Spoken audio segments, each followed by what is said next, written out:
Well, welcome once again to the Aftermath podcast. And what we have today is Mick, your co-host, the Doctor of Digital, and of course, my awesome co-host, Kindra, and who she's legislative tiger. We also then have a special guest today on the Aftermath, and that's Dawn Rishard. And I think she's the love coach, is that right? And some interesting background. So we want to welcome her to the show. Thank you, Dawn, for taking out some time to chat with us today. Thanks for having me, Mick and Can you Kindra. I'm tell us a really little bit about excited to yourself? dive deep. Good. Yeah, Okay. so I go ahead. I think you're on a delay, Mick. Dawn, take over. So anyways, thanks for having me. I'm super grateful to be here. And I really appreciate the opportunity to share both my experience and what we're here to talk about is really the aftermath of divorce, because it's messy and it's complicated. And I have been a licensed professional counselor for about 20 years, and my specialty was helping couples heal their marriages. And yet I couldn't fix my own. And so the irony, right? The irony. And yes. We went to therapy 4 different times in our marriage. And we just had a lot of power struggles, a lot of arguments and fighting and stress and tension. And I thought, I don't want my kids to think that this is what marriage should be. And so really, that's the main reason why I got divorced. It's like, what are the lessons that I want to tell them? And so I knew that I wanted to teach them, of course, love and compassion and responsibility and accountability, as well as forgiveness. But I also wanted to teach them boundaries and kindness and consideration, and just being aware of how you show up in relationship, because a lot of times we just point the finger, but then we forget that there are 3 fingers pointing back at ourselves. Mm-hmm. I think that's interesting, Dawn, you bring that up. So I think a lot of times people struggle. They go to counseling. You said 4 times you went to counseling, 4 different counselors. For 3 different counselors, but 4 times. And the one counselor that we saw twice, it was for like 2 years the first time and 6 months to a year the second time. So I think a lot of people struggle that listen to our podcast. They might be struggling with, how do you know when is the time to, draw the line in the sand and say, okay, we're done. And I thought it was very interesting how you said this is not what you want your kids to see as a marriage. Yeah. So at what point did you know this wasn't working? Well, that's really interesting, Kindra. I mean, I was married for 27 years, and I think my first break was around the 15-year mark, where I just said, this is not the marriage that I signed up for. And so we had a little bit of an emotional separation. And then for about a year, we went to a retreat for people going through divorce, and we changed the way that we related. And so for a year, it was like, oh my gosh, this is the marriage that I wanted. We had a lot of open communication, a lot of, heart-to-heart conversations. That I felt much more supported and acknowledged and respected during that time. And so I thought, oh my gosh, we can do this. This is the man that I fell in love with. And so for a while, we had this amazing relationship, and then things started to fall backwards. And I felt like the patterns that were the issues before, they just kept showing up.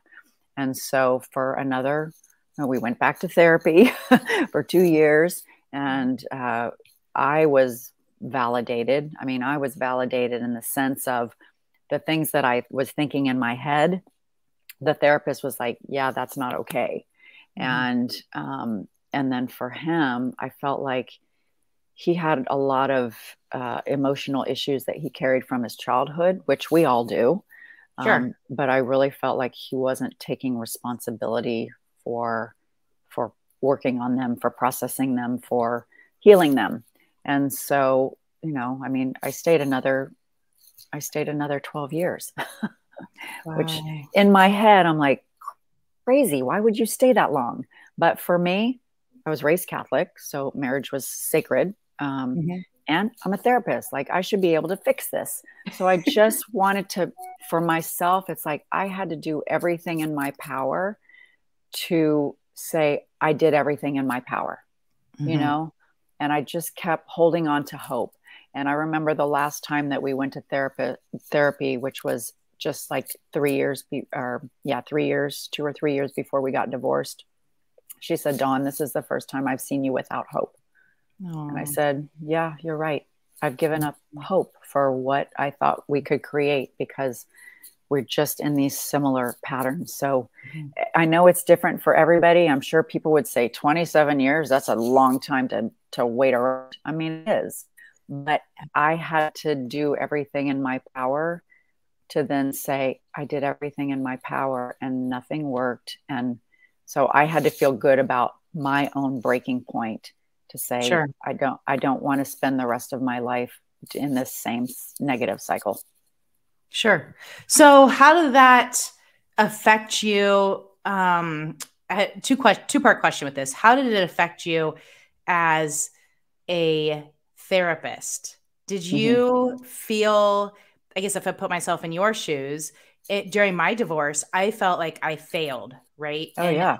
I Complete didn't failure. even initiate the divorce, but I felt like a failure. So how does that affect you when you're in that is your career and you tried for so long? Yeah, that's really interesting because I did feel like a failure. I felt a lot of shame. I felt a lot of shame. Like, why can't I fix this? What's the matter with me?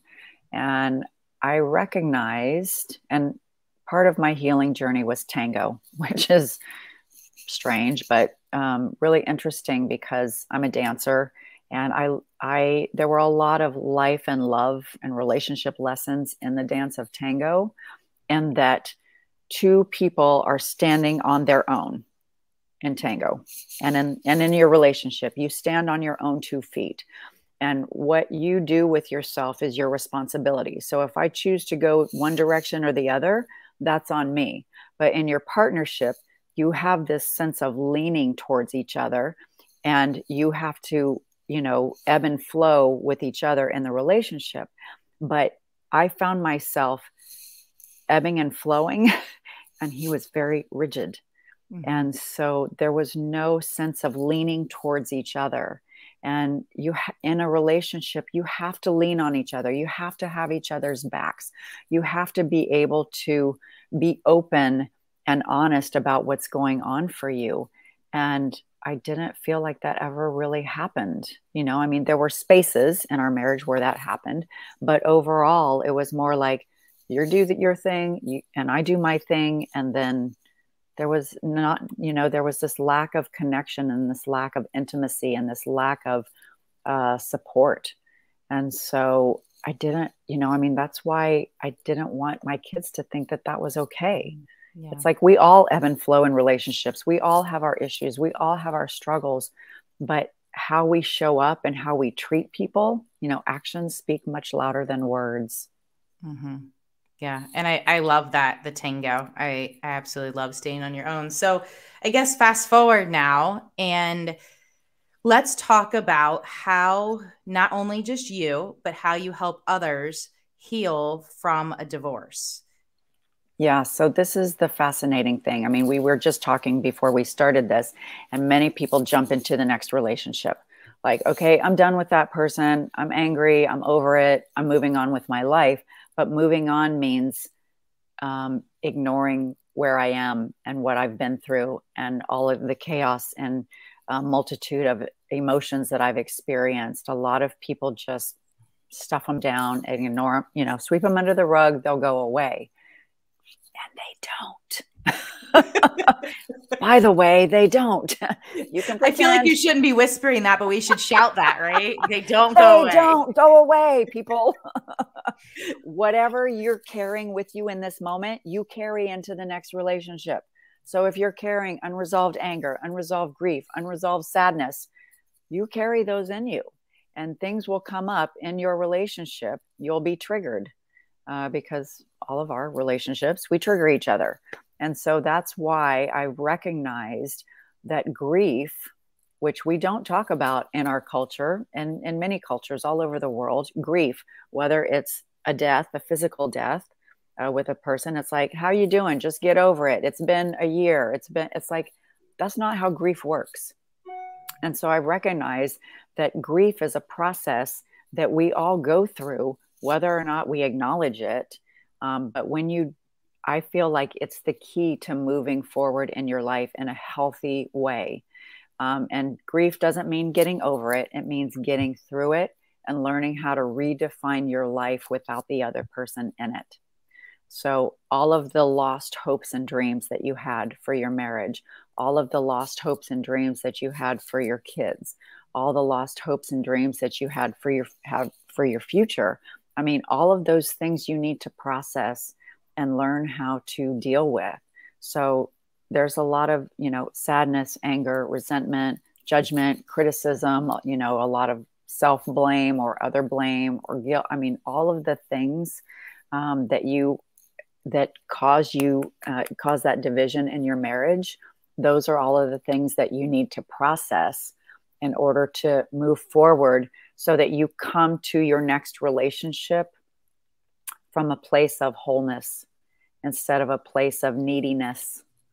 So when you have grieved in a healthy way, and it's never done, by the way, it's never done. I mean, things can come up 3 years down the road, 5 years down the road. You're like, wow, where'd that come from?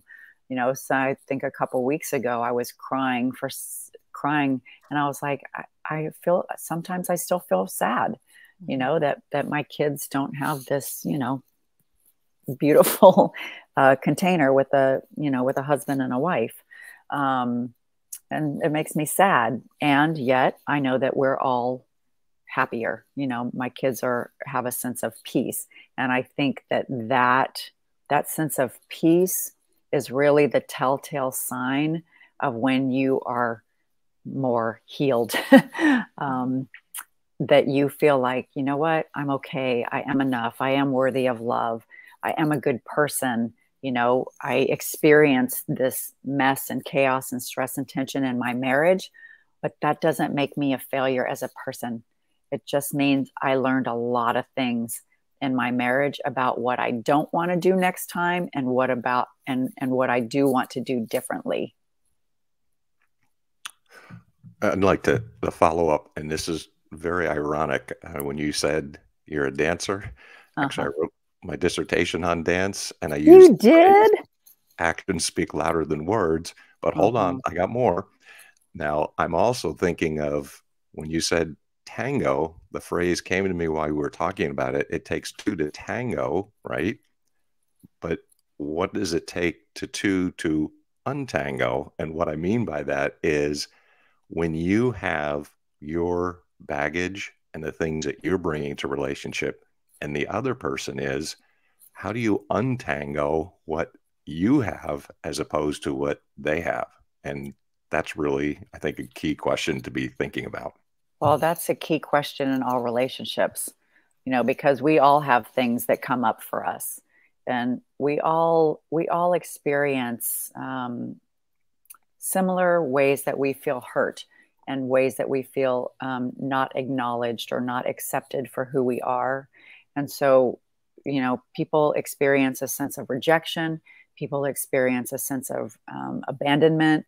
People experience a sense of I don't belong, like a feeling of I don't belong, or I don't matter, or I'm not worthy of love. I mean, these are all parts of our human experience based on, I'm a systems therapist. So based on your family of origin, what were you taught about those things? I belong, I matter, I feel safe, I'm lovable, I'm worthy. And so all of our relationships are a reflection of those things that sometimes we feel lacking. And so part of the healing process, basically all of the healing process is about learning what those triggers are and how to recognize them in yourself when your partner or your kid or your mom or your friend is triggering you, and you think, oh, I'm feeling, put off, or I'm feeling threatened in some way. or I'm feeling not acknowledged or not listened to. And so all of these things are ways for us to become more conscious and conscientious about who am I in this moment and how am I showing up. So all the untangoing is really processing that past behavior or that past reaction when you're reacting in the moment and learning how to respond in a different way. So it's having this third party objective perspective to say, oh, I'm doing that thing again, or I'm feeling that sense of angst in my body, because I think that all of these actions and reactions our body experiences. So whether it's feeling like punched in the gut, or you feel like this weight on your chest, or you feel like this tightness and constriction in your throat, I mean, all of these physical signs that our body gives us that are related to the emotions that are going through us. Does that make sense? It sure does. Yeah. And let me try to follow up here a little bit too. I'm curious about this couple's type of relationship or in a close relationship.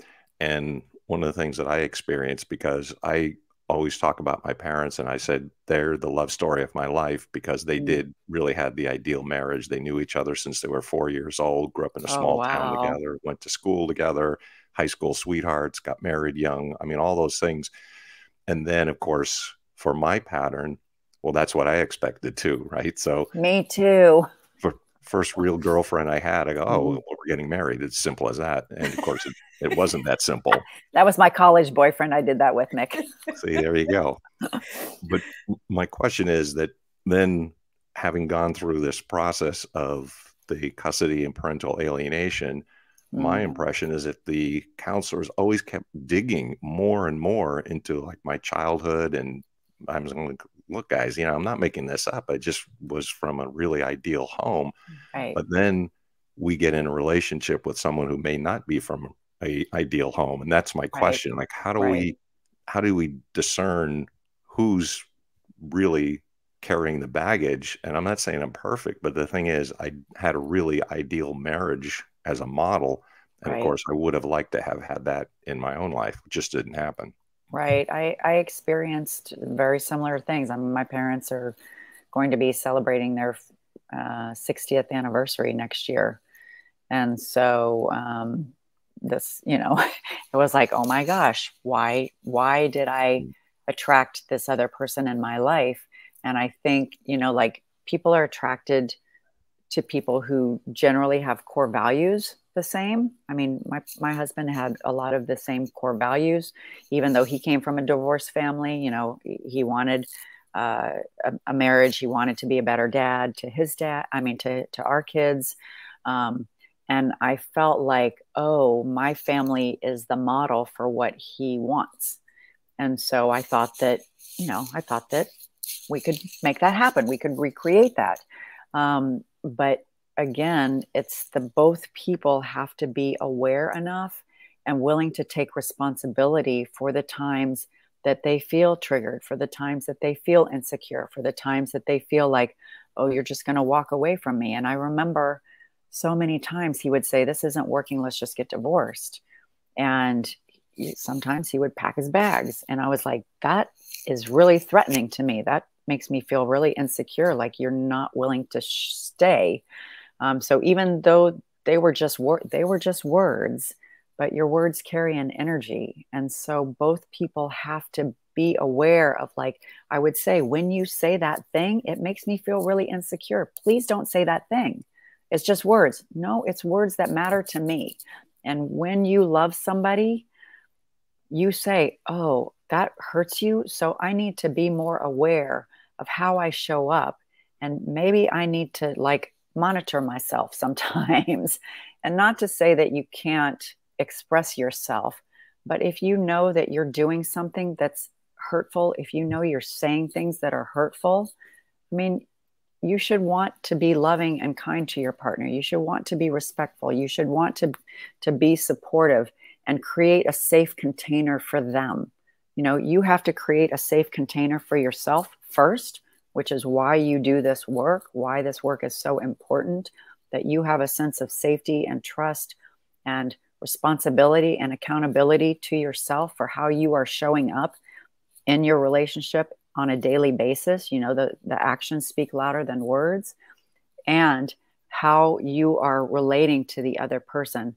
My parents went through the marriage encounter movement in the 70s, which I got a lot of this information from.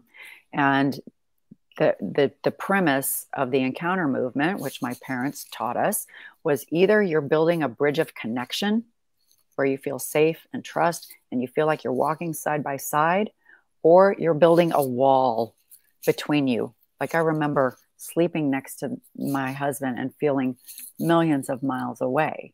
And so, are you doing things that are helpful and creating that sense of connection, or are you doing things that are hurtful and building these big walls between you?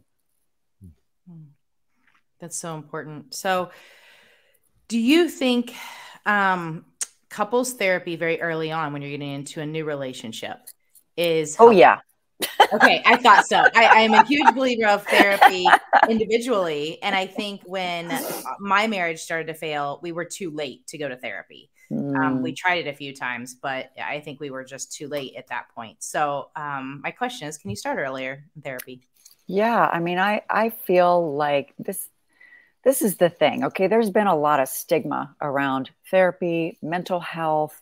I mean, all of the things that we used to cover up in the past because we were ashamed. We didn't want to talk about it, sweep it under the rug. That doesn't work for anybody, right? And so I feel like, okay, are you going to wait to eat healthy? Are you going to wait till you get cancer to start eating healthy? Are you going to wait till you get lung cancer to stop smoking? Are you going to wait to, to go to therapy to fix your relationship until it's completely broken and there's no hope? I mean, I feel like my perspective is you want to do things that enhance your life, right? We're all constantly changing and growing and evolving. So are you doing things that help grow you physically, emotionally, mentally, spiritually, psychologically? You know, and that's, I mean, look at my bookshelf for goodness sakes. So, you know, this is my perspective from my whole life. And I mean, my dad, both my parents are voracious readers, but, you know, both my parents were like the power of positive thinking. And, you know, I mean, all of these things which enhance your life and make life a little easier for you. And so why wouldn't you do that for your marriage, for your relationships? So I believe in being proactive and having, you know, monthly check-ins or annual check-ins, or even one of my therapist mentors, her name's Esther Perel. She says marriage should be an annual contract with an option to renew. Now, if you had that perspective, or a monthly contract with an option to renew, if you had sort of these smaller time chunks where you were taking complete responsibility for how it's going, then I think people would not take things for granted. I think people would take more responsibility and more accountability if you can have these open and honest conversations about, this is what's working well, because you always want to talk, you know, have gratitude and thanks for the things that are going well. And then you say, these are the areas for improvement. So, and, you know, so it's not like a blame game. It's not, you know, judgment and a bunch of anger, but it's kind of an ongoing basis of, how can we make this better for both of us? Because I think a lot of times in relationships, some people acquiesce, you know, some people give, and the other person takes. And there's not really a balance of giving and receiving. And so if both people can learn to give, you know, have this ebb and flow of giving and receiving, and it's not equal day to day, you know, it's kind of an equality or equity over time. And to say, you know, how can I show up more loving, more kind, more accepting? How can I be more supportive of you? What do you need from me? Instead of saying, well, you're not doing this for me and you're not doing that for me. You know, so there's a sense of service, and there's a sense of also giving. I like that. I really like that. So I want to take it back a few steps before you get into a new relationship and go into how you learn to love yourself. And I know a couple of the people that I've mentored, they've really struggled from having the divorce and separating from their children. Yeah. Or because the children identify with their children, right? So once you take the children out of their life half the time, if they're 50-50, it was really hard for them to work through that and figure out, what do I do with my time? Because I've just serviced my children the whole time. Right. So how do you learn to love yourself and kind of, disconnect from your partner and your children?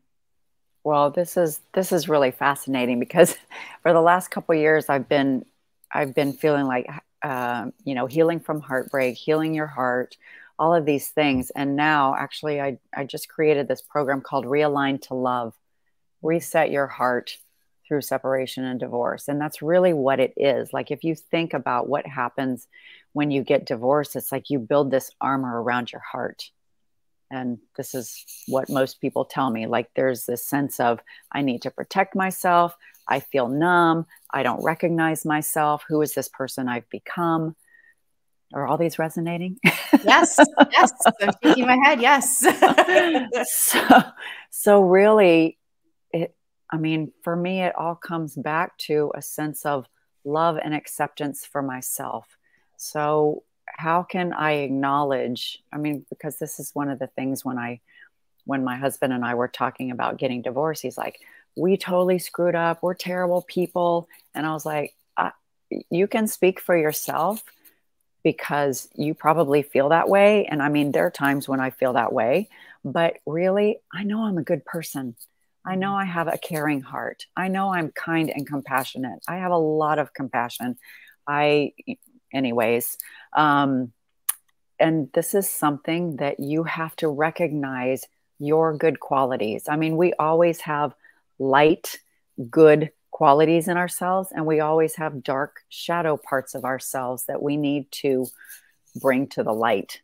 And so it's really a matter of reminding yourself of all the good things, finding help, whether it's therapy, who can help help you process all of the things that you've been through and how you want, and to coach you through where you want to go. Finding a support group, a group of people who understand your experience, whether it's a friend or, a community, and really relearning how to love yourself, because a lot of times you feel like, what did I do wrong? Why am I not enough? And you know what? No matter what you've been through and where you want to go, you are enough. You're enough. You're worthy of love. No matter what you struggle with, we all want to be valued and validated and feel important, like our lives matter. And I think a lot of times through the divorce process, we forget that, or maybe we didn't even know that to begin with. And so I really feel it's like a place of becoming more whole within yourself, and it's reconnecting your body, mind, heart, spirit. When you've been so disconnected and out of alignment, you feel like off balance through your marriage and through the divorce and the aftermath. Like, how are you going to feel whole again? How are you going to create that sense of safety and trust for yourself? How are you going to create that, you know what, I'm pretty amazing. I have specific gifts and talents that I bring to the relationship table, or bring to the world. And it's really like, what kind of partner do I want to become? Not just who's the partner that I want to find. Ooh, that's good. That's really good. That is self-reflection right there. Yeah. I had a question about when you said a support group or somewhere to find resources. Like, one of the things that I was going through this horrible process, I did have a support group through a church. It was single parents, and eventually wrote a novel, but based on every week we were coming back, and I said, I got basically a story, because they would start asking me week after week, well, what happened this week? Because it was like, it was unfolding episodes. I go, I know, I'm not making this stuff up, but this is what happened. But the point is, I said, it probably is a pretty decent story. And that's why I wrote a novel about my experiences. But my question would be, support groups or others, are the people qualified, and who's qualified? In other words, sometimes people would feel that they should go to, because if you have a religious background, a rabbi, a priest, a minister, are they equipped, do you think, by and large, or do you think professionals, or do you think a support group, all three? What are the pros and cons about probably those three different options that you could find for support? Well, I think that's a great question. Actually, that's something that I've been figuring out, how I can support people going through a divorce, because, you know, a lot of times your friends, unless they've experienced divorce, they have no idea what you're going through. My parents, they've never experienced divorce, even though my dad's parents got divorced when he was young. But so the spiritual leader, I mean, they can guide you, I think, from a spiritual perspective, because that's their perspective. But like, you know, my priest has never been married, so he doesn't know what it's like to be married and to have that chaos. The therapist, yes, I think therapy is helpful for anybody if they're a good therapist. You know, if they can deconstruct, you know, what's gone on for you. And even like Mick, when you were talking about, well, my family of origin was fine. Well, why did you choose the partner that you chose? And what kind of issues did you have in your marriage that was not like, you know, was not similar to your relationship that your parents had? I mean, somebody that can unpack all of those things. And then a support group. I mean, because this is the thing about divorce. And when you're going through the chaos before the divorce, most people suffer in silence. Most people suffer in silence because you carry a lot of shame. You know, you put on this pretty face to the outside world. How are you doing? Oh, I'm fine. I'm fine. You're not fine, but you don't want to share that because you have to, you know, you have to. People want to put up this image, you know. I mean, I'm sure you can think of many, many couples that they get divorced and you're like, wow, that's a shock. Well, everything hides behind closed doors, right? And so one of the things that I wanted to do is like, I wanted to provide one-on-one coaching. And I also want to provide a group setting for women, especially because I'm a woman, because I feel like women carry a different set of circumstances in their relationships that may or may not be similar to men. But to have a sense of validation of your experience as a woman in a relationship dealing with whatever you were dealing with. So for instance, narcissism or toxicity or addictions or depression or whatever the situation is. But to have other people around you that can help mentor you and support you, like AA. I actually went to Al-Anon for 5 years. And I remember the first time I went there, somebody said, I was tired of being on the roller coaster of my partner's emotional, you know, ride. And I started bawling. I was like, oh my gosh, somebody else has been experiencing this. And I thought that I was just going crazy. And so to have that sense of community and that sense of validation where other people can say, yeah, I get it. You're not alone. And I think so many times we feel alone through that stress and tension of our marriage, or through the betrayal, you know, if people have experienced affairs or betrayal in the marriage, or the aftermath of the divorce and it's messy and chaotic and there's still anger and resentment. So if, you know, all three, I feel like you should ask. We in our society, we're conditioned not to ask for help. And there's no shame and judgment in asking for help.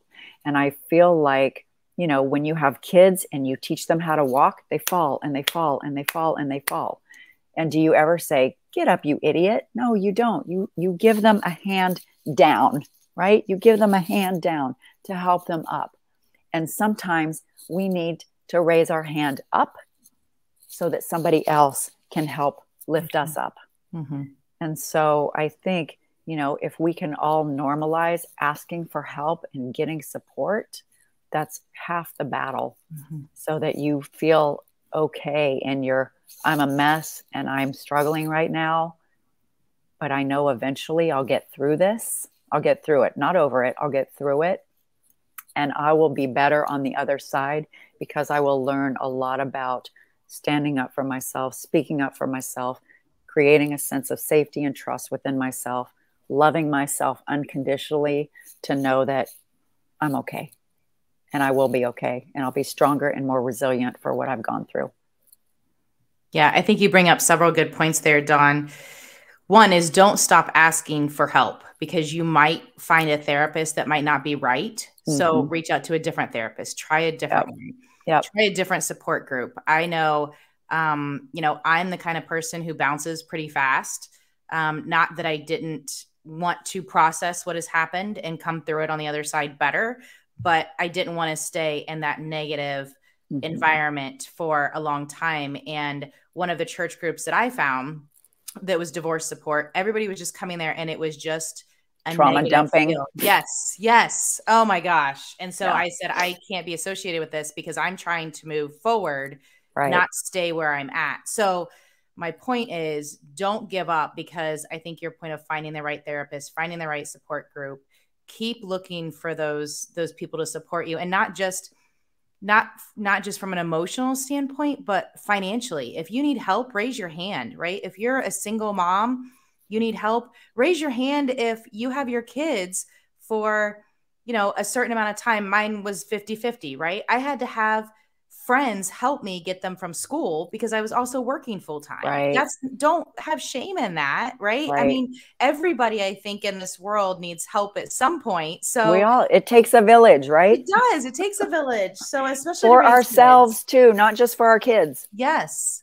So reach out. I reached out several times to different friends on activities to do. And my motto was, I'm not saying no to anything unless it's harmful to my health or, mentally or physically. But let's go do kickboxing. I've never done it before. Wow. Let's go, be with horses in the barn. Okay. I wouldn't say no to anything. I was open to everything, because I think all of that helped me heal and move through it and reflect in different perspectives, rather than eating the tub of ice cream and watching Bad Moms, which I did.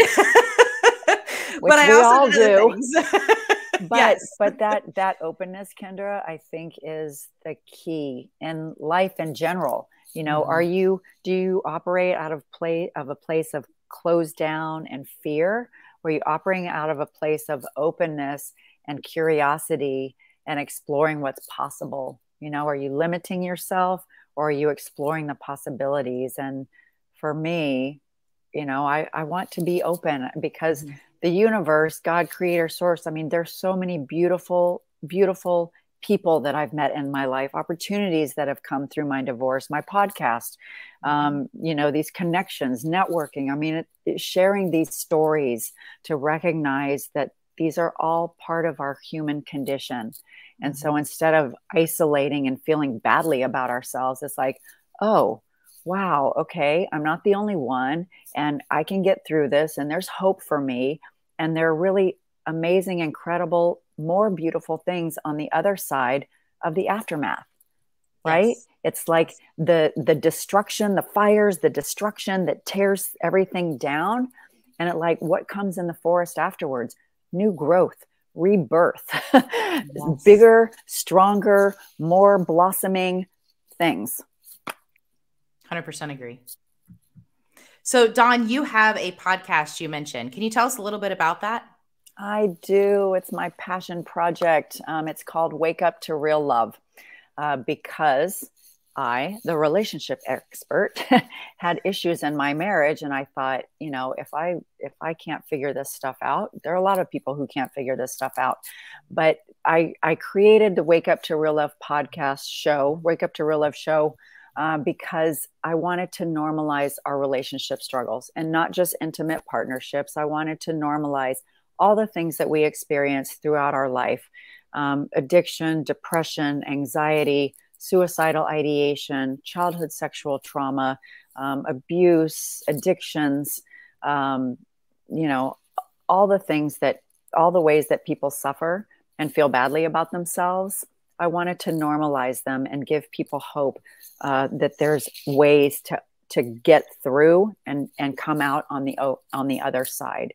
And so I interview experts in the field who deal with mental health and emotional health issues, because from their perspective, I learn so much every time that that I interview somebody. And then I interview lay people who've overcome all the things that I talked about, who found healing and hope through whatever ways they found healing and hope. So I feel like it's just a resource for people to come and say, oh, that's the thing that I'm struggling with. How can I find hope? Because the message or the mantra of the podcast is the most important relationship you'll ever have is the one you have with yourself. Because when you take care of that, when you realign and rebalance and reconnect your mind, body, heart, and soul, and you create that sense of safety and trust and love and acceptance and compassion and kindness and forgiveness for yourself, then you can learn how to extend that same grace to other people.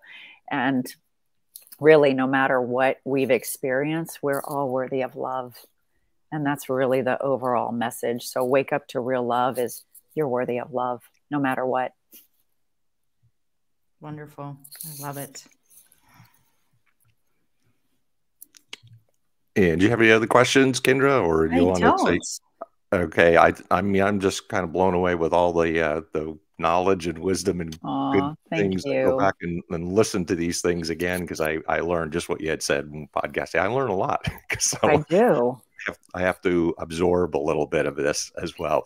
But thank you for being our guest today. It was really awesome. You had a lot of really good ideas. And I got to go back and listen to our own podcasts myself to really absorb it. Thank you so much for having me. I appreciate it. I mean, I'm super passionate about sharing this because I know there's a lot of hurt.